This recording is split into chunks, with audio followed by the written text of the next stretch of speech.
As we continue to learn about energy, I wanted to start off by showing you guys some kind of a toy that I have, my fun stick. And I also have a piece of tinsel. I'm going to demonstrate this for you, and I'm going to ask you guys to think about what's going on here.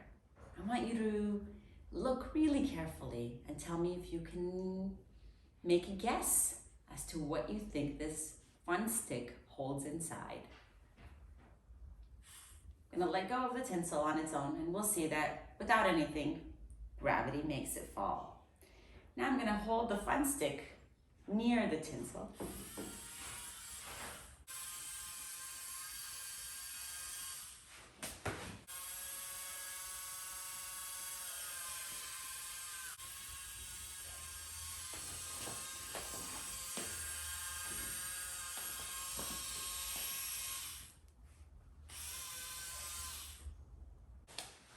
What did you notice? Every time I brought this fun stick near my piece of tinsel, the tinsel would move and fly away, right? Oh, and look at that. The tinsel's now stuck to my board. Any hint as to what you think is going on here?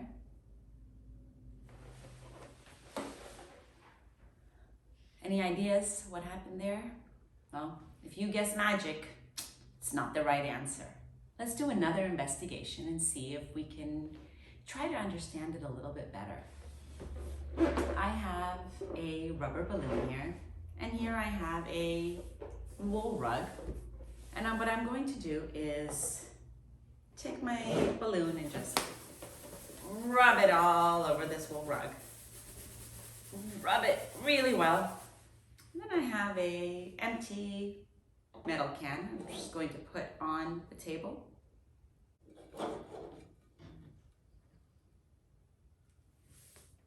And now let's see if my balloon has magical powers over the can.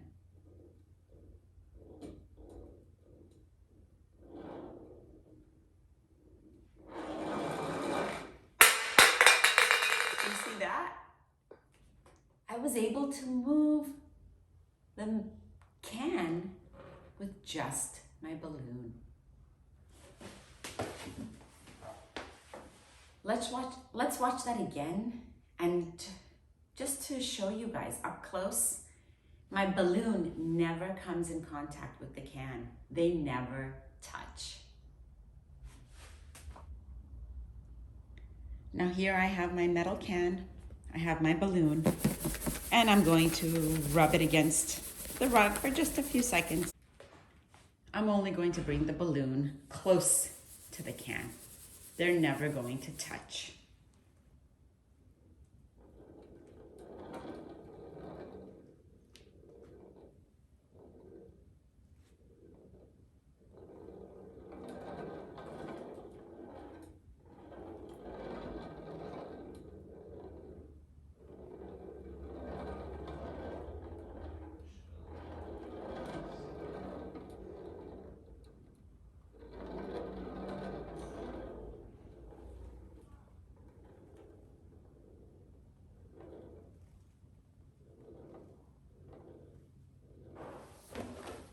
Do you have a better guess as to what's going on now?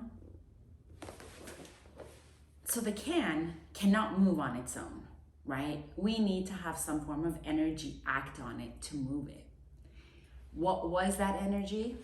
Did I use the force of my hand? No. Did I use the force of the balloon? Well, not directly. The balloon was involved, but the balloon didn't really move the can because they never touched. What did I do with the balloon? Is I rubbed the balloon on this fur. Then I was able to get the can to move. Think about it. Have you ever rubbed a balloon on your head? What happens there? See your hair kind of go all over the place? You guys know what that's called? Static electricity. This is a type of energy, and we were able to get this can to move using static electricity. Well, The electrons are everywhere. This balloon has electrons. The fur has electrons, just like our hair and even my sweater. These electrons get passed on when I rub the balloon onto my fur. All the negative electrons jumped onto the balloon, and then I charged my balloon. You guys have charged your cell phones or charged items. Still charging, a different type of a charge, but you can charge it up. And the power of static electricity can make objects move. Now you may wonder, how did this work? Well, you may have some guesses. Some of you might have guessed that there was air blowing out of here. Really good guess, but there's no air. You guys can't feel it. Take my word for it. No air coming out. So you notice that I pressed a button, and as I press a button, you hear a sound. What's going on inside of here is there is actual rubber belt, like a conveyor belt that goes around and around and around, creating a charge. Similar to if you've ever been on an escalator and you've touched the rails and you might have felt a shock, or even at the supermarket on the conveyor belt where you put the groceries, sometimes you may feel a shock. That's static electricity. And when those atoms become charged, that charge has energy and it can move things. So these two items were actually repelling one another because they had the same charge. Remember, opposite charges will attract, similar charges will repel. For the next few labs, we will be learning about electricity. Everything you need will be provided for you inside of your enrichment bag. However, you will need to provide one D-cell battery and a wire cutter or stripper or another tool that you may have that will help you prepare your wires. From your enrichment bag, you need to take out a D-cell holder. You will need 2 bulb holders.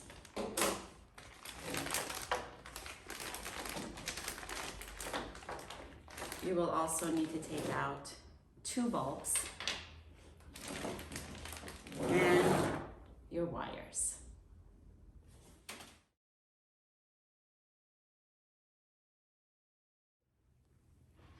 I'm going to first start off by preparing my 4 wires. Now you may have wires of different colors and that's fine. Don't worry about it. They're all the same. But these wires are insulated. If you look very, very close, the wire is on the inside and it's covered with a plastic covering. This is called insulation. This plastic covering is not going to conduct electricity. Only the metal will. So we need to cut off some of the insulation from the tips. So using my wire cutter, I'm just going to strip off the plastic that I don't need. And now I have exposed wire. I'm going to do this to both ends of all of my 4 wires.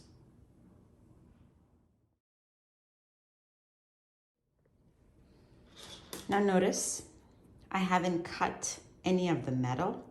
I've only cut off the plastic. Now the other thing you might want to do is just kind of twist the metal so that it acts as one wire. Be very careful with your fingers. Make sure you don't poke yourself. Before we get started with our electricity unit, I wanted to show you guys this energy stick. It's a fun little toy, but I think it really helps me understand how electricity works and the whole concept of having a closed circuit. So this energy stick has two metal pieces at the ends. If I touch one, nothing happens. But if I touch both, then the energy stick lights up and makes this fun sound. But notice, all the parts need to be connected. And I'm a conductor. I can actually conduct electricity myself, but I need every part to be connected. If something is open, the circuit is open and electricity stops running. I can even try it with my nose. It works that way too. It's fun, huh? For this first part, you will need 2 wires, your D-cell holder, 1 light bulb, and 1 light bulb holder. The one thing I do want you guys to see is the battery has 2 sides. There is the negative side and the positive side. This is called the anode and the cathode. Now, a lot of times you may have put batteries inside of a toy and seen, oh, the toy doesn't work, but the toy is fine. The problem was how you put the battery in. If you look closely on the battery holder, it shows you where the positive goes and where the negative goes. So the proper way of putting this battery in here is the negative will touch the coils and place it in and make sure it's snapped. The next thing you'll notice on the battery holder is that there are these 2 clips, and this is where your wires will fit. Make sure again your wires are nice and coiled, and you can place your wire. You can move the clip back and slide it, and it will hold it in place. Now this is the beginning of our circuit. We have a battery, wire, and now we need to figure out how to light a light bulb. Now you'll notice your light bulb holder, and your light bulb looks like a little screw, and this can get screwed in to here, making sure that all the points are in contact. The foot and the base of your bulb need to be in contact with a metal. Notice this is metal and the bottom is metal. All the parts of a light bulb are important to get this bulb to light up. Then you have 2 other clips here. And the way this works is you can press down on the clip, slide your metal in and let go, and it will hold it in place. Now, I've given you a lot of tips. It's a good time to pause this video and try to figure out how can you make this light bulb light up. We have the battery here, we have the wires. I told you that the light bulb, both parts of the light bulb are important. And my battery, both parts of the battery are important. Can you figure out what you need to do to get this light bulb to light? Go ahead and try it. Before you start using your wires, your battery, and your light bulb, I would like you to first make a prediction or hypothesis on this sheet with 8 different versions of how the battery and the light bulb can connect. Your predictions will be you drawing in the wires. Now remember, you have 1 battery, 1 light bulb, and 2 pieces of wire available to you. You may use 1 wire or both to make your prediction. This is a possible prediction.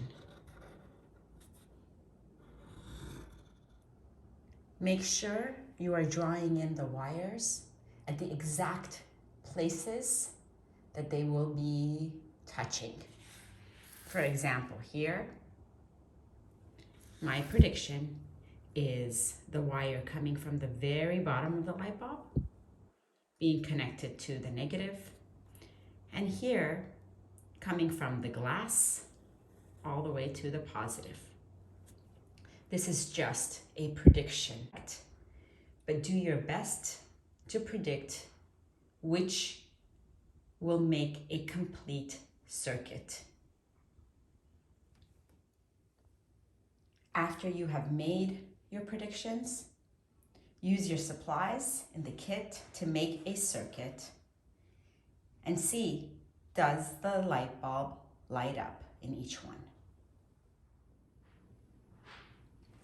Okay, let's go through the steps and see what we have to do to get our light bulb to light up. So I have my wire connected to one end of my battery.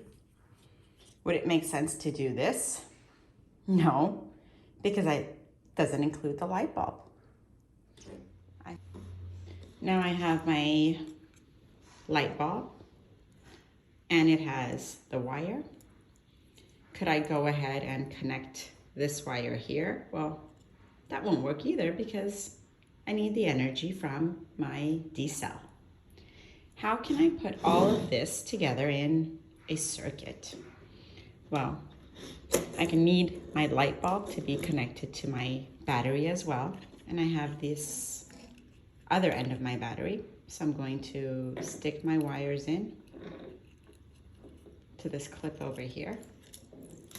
And the only thing left is to connect this wire to this light bulb here.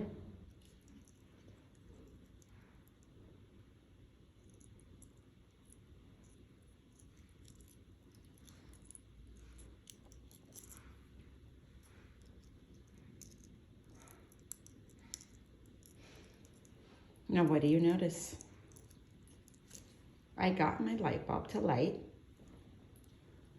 using a battery and just 2 wires. I unscrew the bulb a little bit.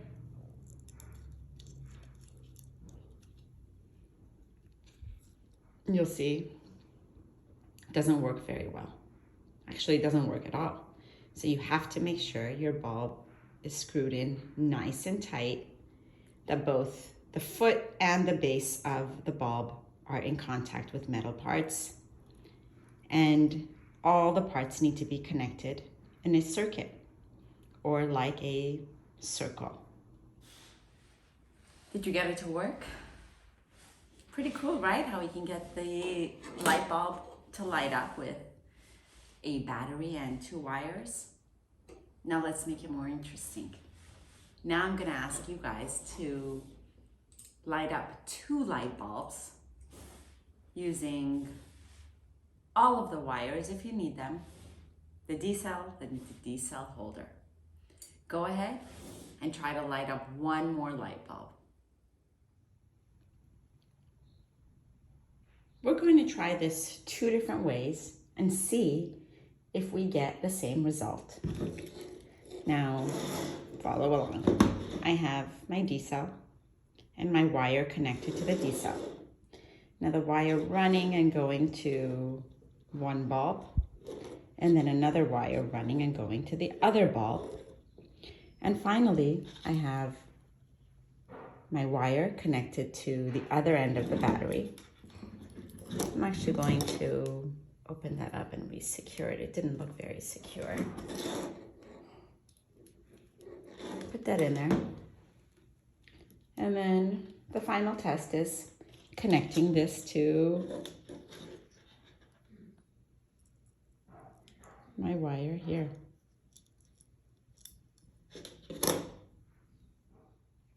And if we look closely, you'll see that the 2 bulbs are lit.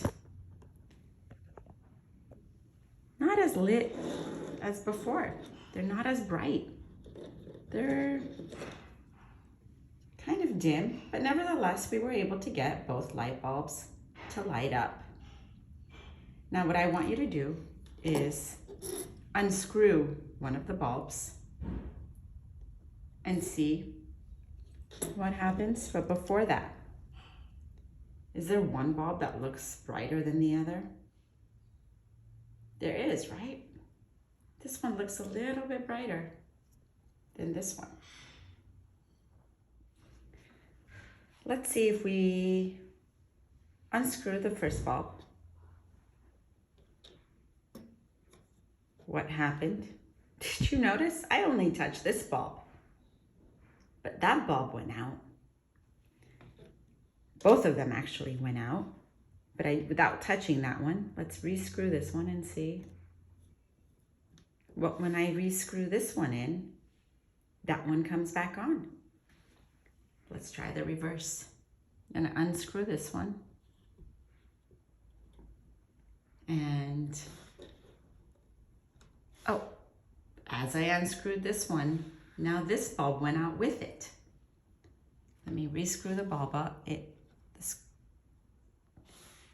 I rescrewed this bulb in, the other one stayed on.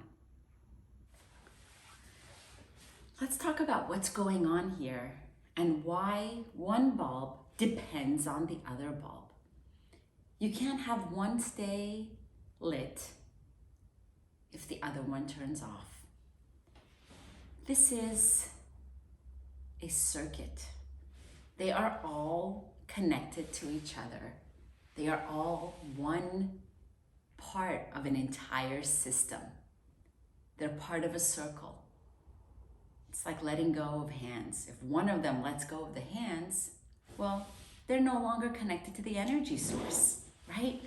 If this bulb gets unscrewed, this battery no longer gives light to the other bulb. This is a circuit in a series. They go around. It's one long, continuous circuit. Now let's try a different way and see if we can find another way to light up two light bulbs that don't depend on one another. For this next part, you will need your D-cell and your D-cell holder. You will need 2 light bulbs and 2 light bulb holders, and you will need all 4 wires.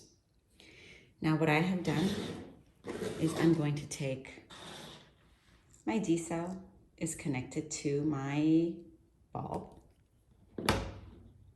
and now I'm going to take my other wire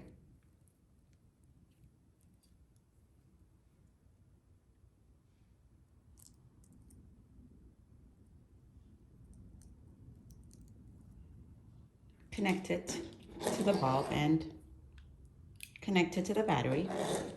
And I have one bright bulb. Now we're going to do the same thing. However, we're not going to work in a series anymore. Now we're going to work in parallel. We're going to have both of my bulbs connected directly to the battery. They're not going to go through one another. So now I'm going to take my other wire and also connect this to the battery.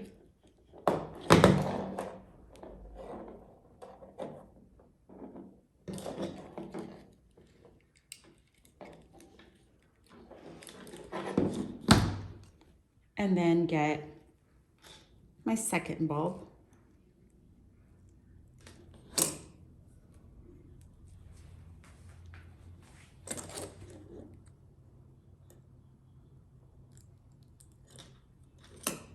And connect the wire to the other end of the battery as well.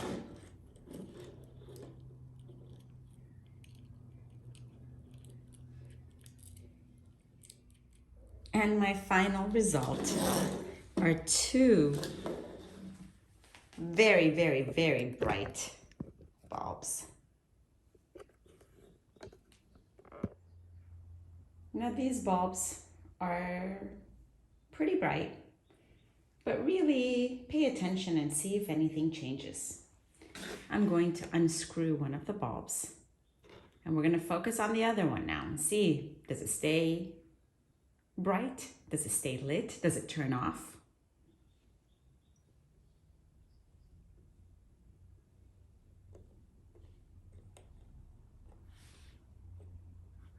As I unscrewed this, well, this time we saw this one stays lit and actually became even brighter. Let's rescrew this and see if the brightness changes. And then let's do the reverse. I'm going to unscrew this one. And look at that.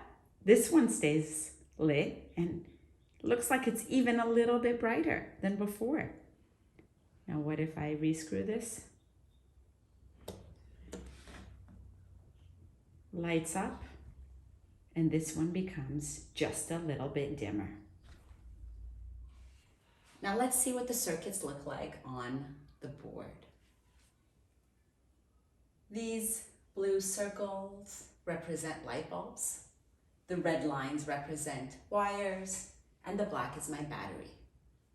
In the first circuit that we created, the series circuit, my light bulbs were connected in a series.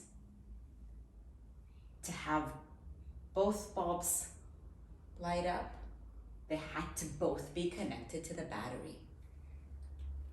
If one bulb got disconnected, well, then this bulb was no longer connected to the battery. So both bulbs were essential in keeping the circuit alive, to keep it lit. When we unscrewed one bulb, the other one went out, and vice versa. This was very, very different than the second circuit that we had. In the second circuit, both bulbs had their own connection to the battery. They didn't depend on the other. When one bulb went out, the other one actually became even brighter because the energy of the battery wasn't being used to light up two bulbs. It was only being used to light up one bulb. If I unscrewed the other bulb, the same thing happened where this bulb became even brighter. Series, parallel. Which one do you think is more useful? Now go ahead, using your D-cell, your wires, and your battery and the battery holders, and recreate the circuits and see what results you get. Make sure to complete the questions on the sheet as well.